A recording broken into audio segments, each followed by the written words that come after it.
Good evening and welcome to the BBC News at 6. More pensioners will receive the winter fuel payment after a U-turn by the government.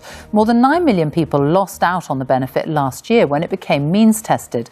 The Prime Minister says the cuts were part of a raft of tough decisions to help stabilise the economy, but it's still not clear what will now happen and when. Here's our political editor, Chris Mason.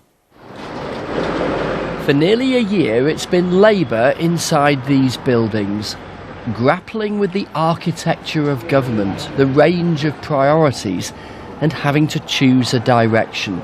And they chose today to change direction.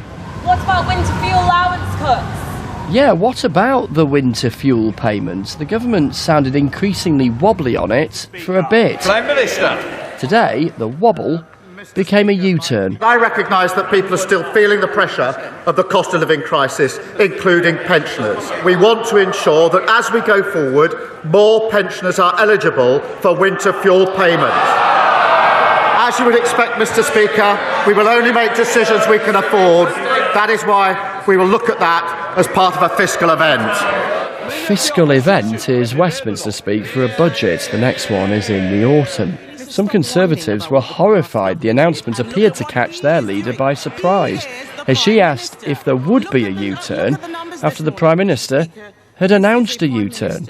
We heard his earlier answer on winter fuel. Let's try and get some more information. I'm going to ask him a simple question. It only requires one word, yes or no.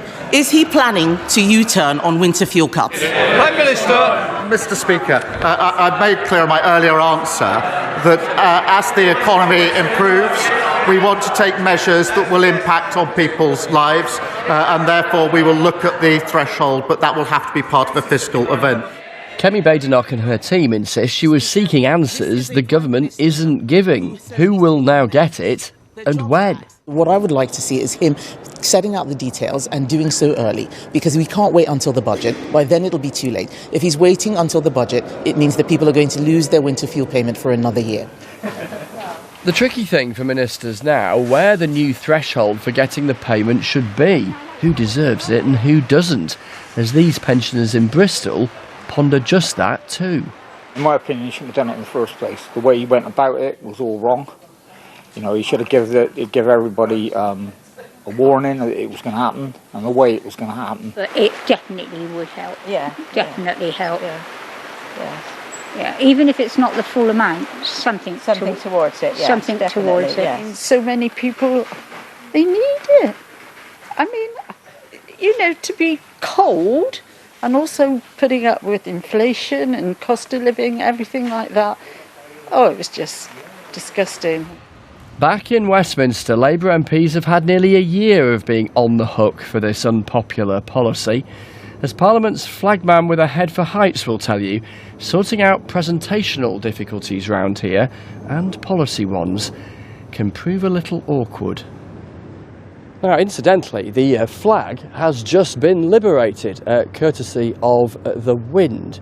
As far as winter fuel and the payment is concerned, this saga goes all the way back to just a handful of weeks after the general election, when it was announced out of the blue by the Chancellor, and Labour MPs ever since have been deluged by grumbles saying how unpopular it is, and that really built up a head of steam around those local elections in England and the by-election of just a few weeks ago. The government now has to try and work out exactly what it's going to do and at what cost, and precisely when it decides to announce it. Can it really not answer that question about whether it'll kick in before the winter or not? That seems unsustainable that they'll keep ducking that particular question.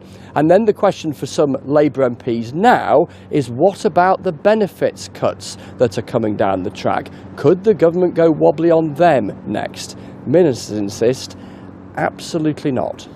Chris Mason.